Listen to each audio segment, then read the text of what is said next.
Okay, so I was gonna do a video on choosing legs for you all. My advice when you're choosing prosthetics, like what I've learned along the way. However, caught a little like speed bump in the road there. In doing so, I of course wanted to take my foot shell off, which is the thing that looks like foot. So you can see what the prosthetic foot looks like underneath it. Oh. Taking your foot shell off, I have one that just like comes off no problem, and literally 3 that I have been struggling with now for ages, and I mean like throw your legs annoying. There is this lip in them, and I'll explain that, and like when you catch your fingernail in that, holy shit. So I'm going to show you how to get your foot shell off. If you don't have a like heavy duty industrial shoehorn, which apparently you need because I broke 2 like really thick plastic ones, we're gonna handy dandy toolbox here, and last resort is I'm legitimately just gonna like hack them off. Like I'm not exaggerating. If I can't get these off so that I can do this video, I'm like literally just gonna like cut down the side so that I can open them and take them off, because these aren't my legs that I wear anymore. So I'm just gonna cut the fuckers off. So let me show you how fun it is to try and get these off. Step 1, get toolbox ready. Step 2, crack yourself a bevy, because you're probably pretty pissy and you've probably like ripped your fingernail back and had to stop it bleeding for a while before doing the video. Okay, so I'm hoping that a screwdriver works. I saw a video on YouTube and somebody used like the most industrial shoehorn I've ever seen. So basically, there is like the heel of the foot comes back, and then there is like this hard lip, and so you need to pull it like back and over, and you like pop it over the lip and then it comes off. Cannot get it over that fucking lip. In fact, this one is so like I can't even get my fingers in this one. So I'm hoping that I can find the lip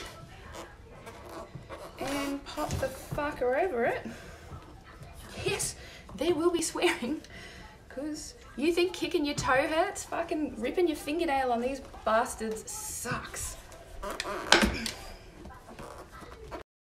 I have definitely watched videos from like Americans. I'm trying to go down the side now and like get it and maybe pop it. I've definitely watched a lot of videos from Americans that do a lot with their own, maybe, oh, I think it's caught in the foot. Oh my God.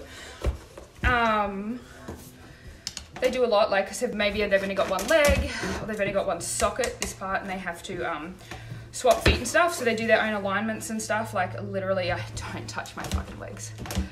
I take the foot shell off my other one to clean it after the beach, but that foot shell comes off okay. This, like, honestly, if this was my other foot shell that was my beach one, I would like never ever, I wouldn't even bother taking it off. I would just fucking track sound through the house, wouldn't care.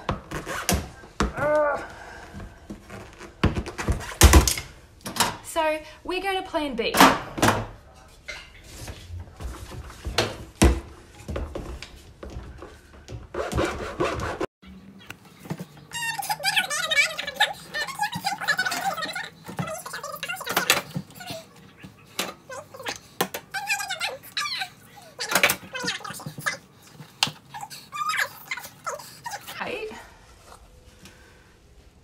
There's a lip in there. That is what the back of the heel hooks under, and that's what causes all the problems. This one is a bit small. The whole foot was a little bit small for me. It was my very first ever leg.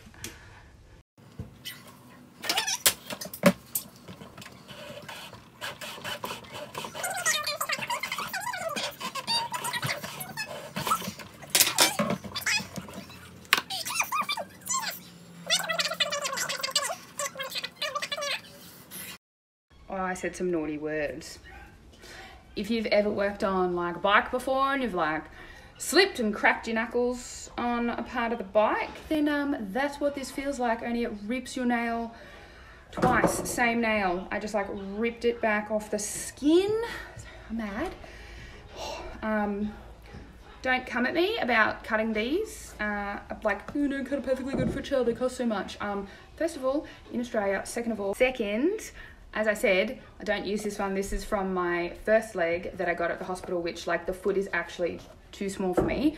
Literally have not touched this in, Christ, over 2 years. This one I've also not touched in like a year now, at least. Have not touched this whole leg, so it's fine. And I'm not going to use this on my other one because I can't get it on and off, and I go to the beach in my other one because it's a combined leg for daily and water use, so I would literally never use this ever again. So it's okay, like I'm not being wasteful. I mean, I guess I could send it somewhere or sell it, but like, okay, I can't be asked on that front. But now we can start the actual video, now that I have all of the feet off all of the legs and I didn't throw any through a window. Just close on the last one. Because my videos are always super well thought out, I don't know if I have decided to show you the bloopers at the beginning or the end. If I've decided to put them at the end and you haven't already seen me like hacking one of my foot shells off with a little handsaw, watch at the end. So now that I have, oh, and if you did get to see it at the start, well, welcome, I finally made it and didn't cut off thumb. So I have 5 prosthetic feet, prosthetic legs. So I thought that I would share my, I guess, what I prefer and don't prefer about different legs, so that if you are deciding on purchasing one, maybe it's just some points to think about and are questions to ask like before you buy one. Whether it's like personally, or you know, if you're in America and it's you're doing it all yourself, you're doing it half with you know, part yourself, part healthcare, or in Australia where we don't pay it all. I say don't pay it all, but like we have to still think about like how we want to use our funding.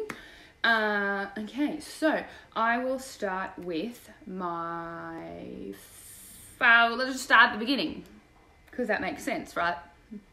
What? My video is making sense, being planned. Okay, also foot shells. These go on your feet. So you can, you know, put your shoe on, paint toenails if you want. This one is fancy, and I can whack a pair of thongs on with that if I really wanted. Don't really wear them anyway, but this goes on your foot, and you know, you can put a regular shoe on and it fills it out, and it's easier for balance, which you will see because this foot, for example, is fucking tiny. Like, look how narrow that is. So having a foot shell on it goes from like this to this, and it fills out the shoe really well. So you have a foot shell on your feet. This one I got off. That is the bloopers at the end, or that you've already watched. This was my first leg, so super, super, super light. It's made out of like kind of fiberglass. We call these in Australia, oh, they don't have a name, your next ones have a name.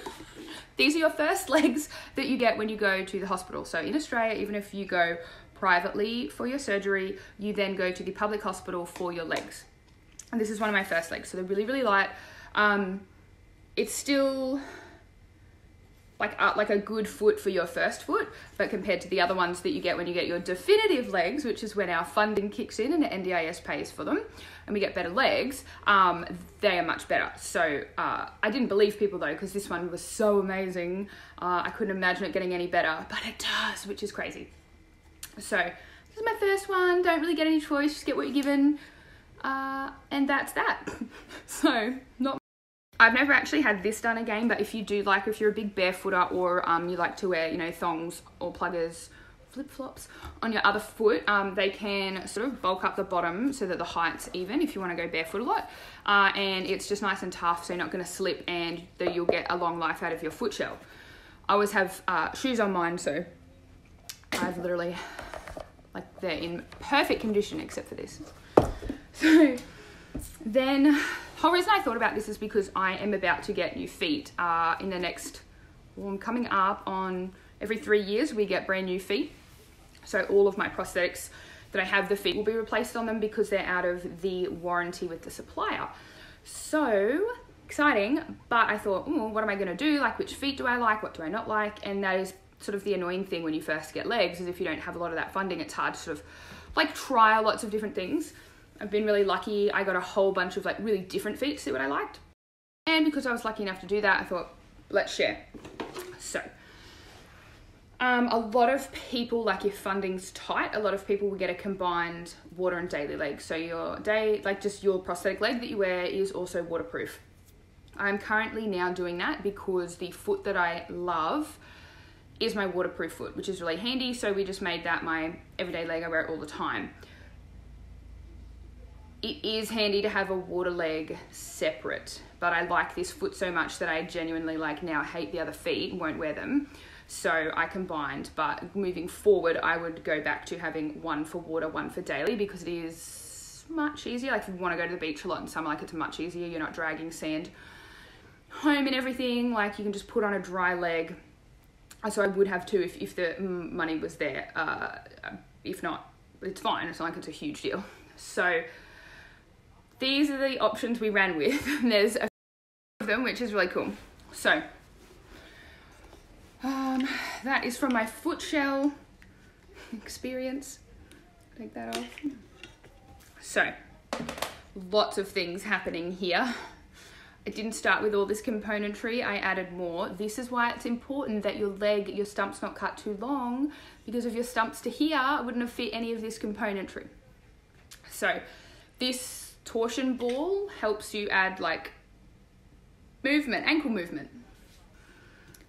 This is I literally don't even know, isn't this terrible? It still has the stickers on it. This is an OSA Pro Flex Torsion. That's how much I've worn it. It's still totally legible. Soft to walk on, comfortable. I do like that you get that sort of feeling.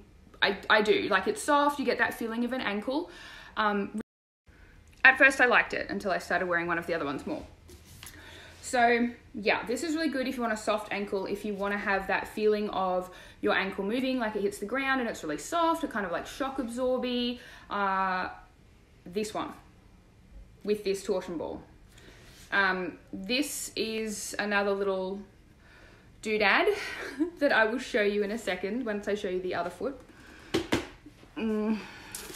Look, didn't hate that foot. I just found one that I preferred. So this is what this little thing was on the other foot. You have to have two of them. It's called a quick change. So I can take this foot and put it on that other socket, and I can take this and swap it out. So, and the foot's on. The benefit of that quick change is that if you only have one socket, you can have 2 feet. So you can have this is an activity foot. It's like a jogging, not running. I'm going to say a jogging foot. So the reason I got it, imagine I only have one socket. This socket doesn't count. It's only to be ridden on my bike because it's cut so low. I literally can't walk in it. So imagine I've got one socket and I can afford 2 feet, but not 2 full legs. Or I don't want to have to take a whole leg with me. I can literally just chuck this foot in my gym bag. So I can swap from this to my other foot, back to this one whenever I like. And it's as simple as undoing this bad boy and then it comes apart. And then the other foot's in your gym bag and you swap over. So super simple. If that is something if you just want one socket and you want 2 feet options and you don't want to have to carry a whole other leg around with you, ask for this instead. A quick change and 2 feet. So that way you've got your jogging foot and you have your daily foot. And it does work with the torsion ball on the other one. This one, so if you have something like a torsion ball, and it will work as long as you have the room. So I said if your stump's really long, you may not have the room to fit everything. I had the room to fit the torsion ball and the quick change. So there's that. That was the foot we just spoke about. This is the other foot. So I did this because the socket I have is for riding. It's cut really low. So basically these feet, I'd swap between the other socket. So essentially 1 socket, 2 feet. Good way to save money, good way to save space. Lugging 2 legs around for regular legs gets a bit old. This was my first activity foot. It's a All Pro by Filaur. I honestly don't even know how to say it. F-I-L-L-A-U-E-R with a bit of inflection, with confidence, and you'd believe me, right? Jogging, definitely not a sprinting foot. Really soft. I don't like it. Don't like it. I've seen lots of these all over the gram and social media. People do really love them. So like if you can trial feet, but I personally, it's not for me. It's so soft. Like I feel like your hips drop down when you walk on it. So I don't like that. That makes it harder on my other foot, which got smushed. I'm lucky that I still have it and it works so well. Like your hips are at. I don't like it. It would literally just be to put on and jog, because otherwise you're sort of out. Soft. Like it's not terrible, but not for me. not a big fan. So we have the OSA or OSA, however, Pro Flex with the torsion, and we've got the Feel Whatever the Hell activity foot. These are not my fave either. Nope, don't really like either. I don't wear either anymore. I wore them for a few months and not since. That was me trying to get, like, I still have prosthetic foot, like foot shell dust on me from cutting my foot shells off. So look, it's not that they're terrible. Like I did wear this one for probably more. I probably wore this one on and off for 6 months between this other one I'm going to show you, but the other one's just so good. The thing is, the other one I love for at the gym, and this one, like, I'd wear during the day. But then I'm taking both feet with me, and I was like, man, you know what? Like, I actually just prefer the other one so much more that I didn't want to keep wearing this at all.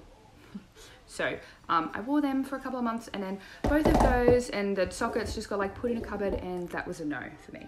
So my other one was initially set up as my water leg. So I had a daily, like the activity leg, and I had a water leg, but I love the foot on my water leg so much that I just want to wear it all the time. So we combined it. I now just wear my water leg all the time as my daily leg. But when we redo them, I will have a water leg and a daily leg with a different one. The different one that I want to trial now that I know what I like. But this foot and setup will be done again because I just love it. So the winner for me and why, and then I'll explain the difference between all of them. I have a Rush High Pro is what this one is. This is the waterproof one. Basically, I don't know what else to say. This is it. I have a Rush foot. Waterproof, which is great, and I love it. Oh my god, love this leg.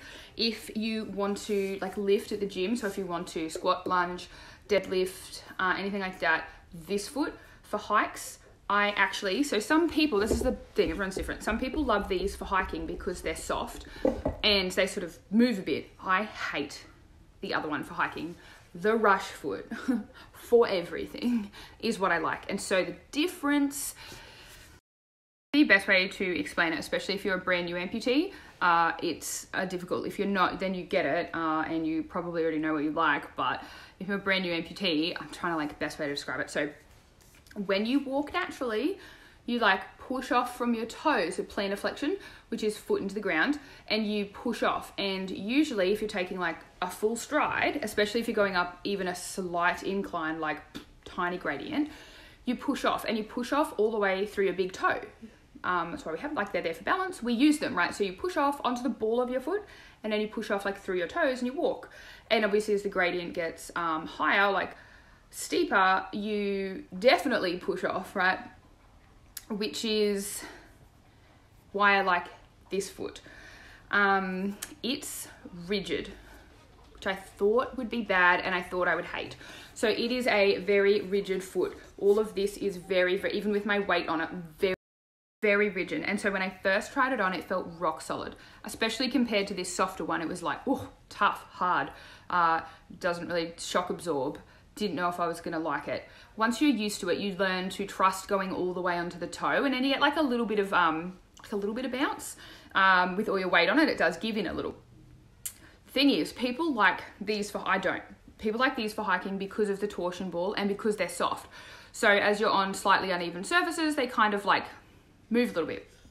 However, they are not rigid. I'm like trying to show you and it like does not. Also the length, I feel like, right, so like here where that cut is, that's where you're starting to get movement, which people like. It's soft. So as you come up onto the toe, it's sort of soft. The problem that I find, that is all the way back here, whereas this is rigid all the way to the toe. This is like The reason that I don't like these ones that are sort of soft from here, and I prefer a very rigid foot, like I said, for lifting, like I was like, oh, I'll do a video for you guys to show you, but I just had knee surgery and I literally cannot. So I'll see if I can post an old video of my overhead squats. I go up onto my toe to overhead squat. I could not do that on the soft one.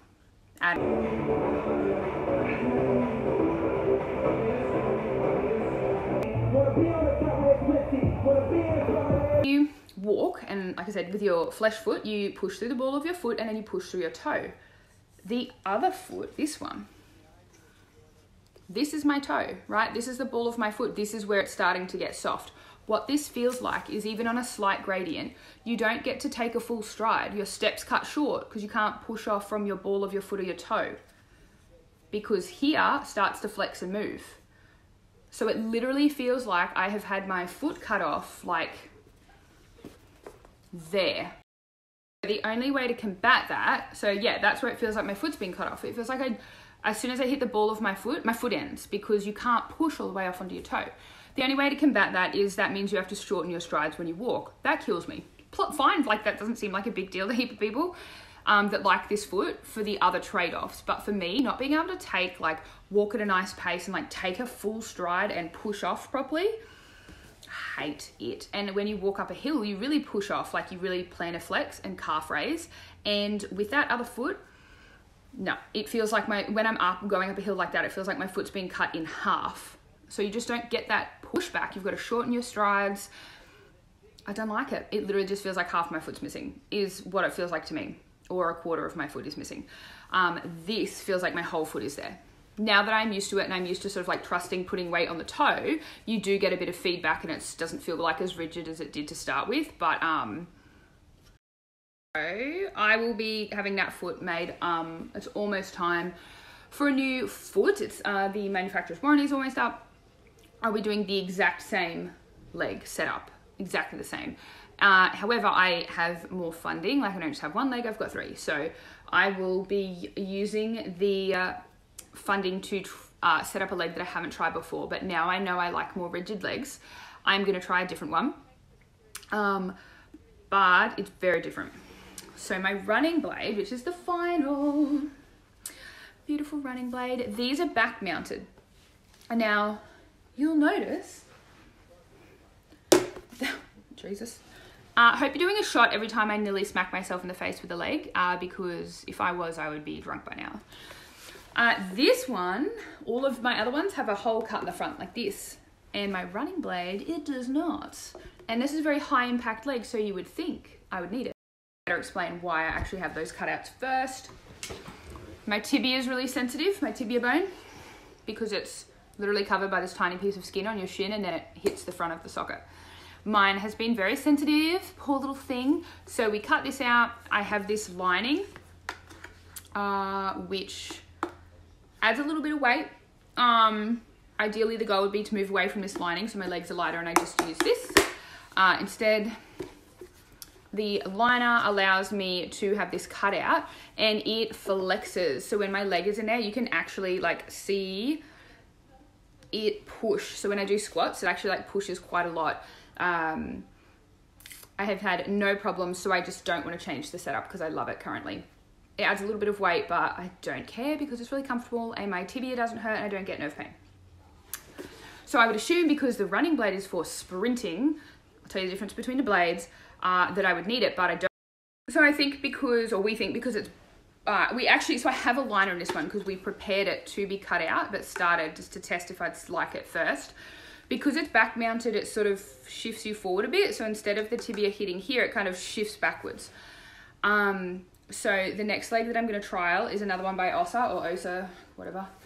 Because I love the blade, they do one that is straight and you hang like this, there's the foot and then there's my stump, and it's straight at the back and it's sort of just an everyday / sports. I think it might be waterproof, which would be good.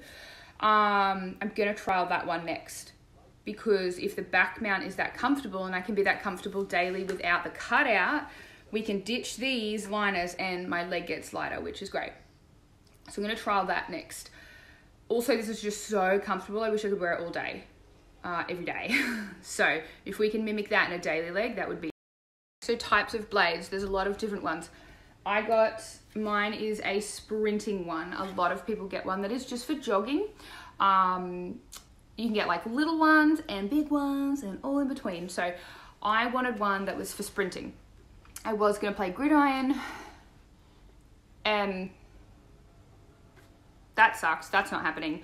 I literally started playing. Our season got cancelled, but I was out before our season even got cancelled because I had surgery, another surgery on my flesh foot, and now I've just had surgery on my knee. And anyway, so like gridiron's not happening, but like I was like, I want rigid because I want to sprint, but honestly, jogging in this, I love. I could not imagine jogging in something softer. And they do have ones that are just for jogging that are a lot softer.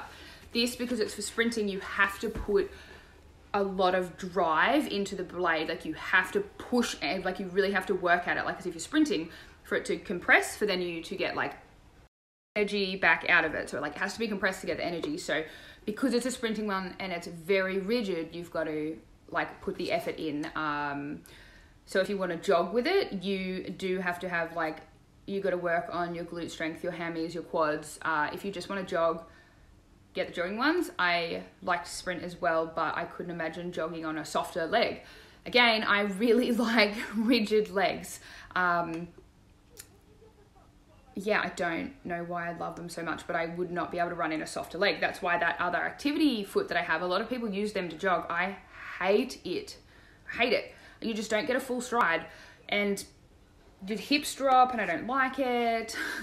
The blade starts so much higher. Your hip is higher. So when you drive into it, you're even. And then you sprint out. Whereas the softer ones, you don't have to like do that. But I feel like I don't like them. I like rigid. If you want like rigid, get the sprinting one. I don't know if that was helpful. Hopefully you took something from what I said. If for you the big thing is having that normal foot feel, soft, like a soft foot, you want it to sort of move with the ground, go for a softer foot, go for something with that torsion ball. If you like if you're walking and you take long strides and you like to walk, maybe at a faster pace, you want to do hiking that's a lot of uphill, you want to squat, you want to deadlift, you want to lunge, you want to overhead squat. I would get a more rigid foot because you need to be able to go right up onto the toes.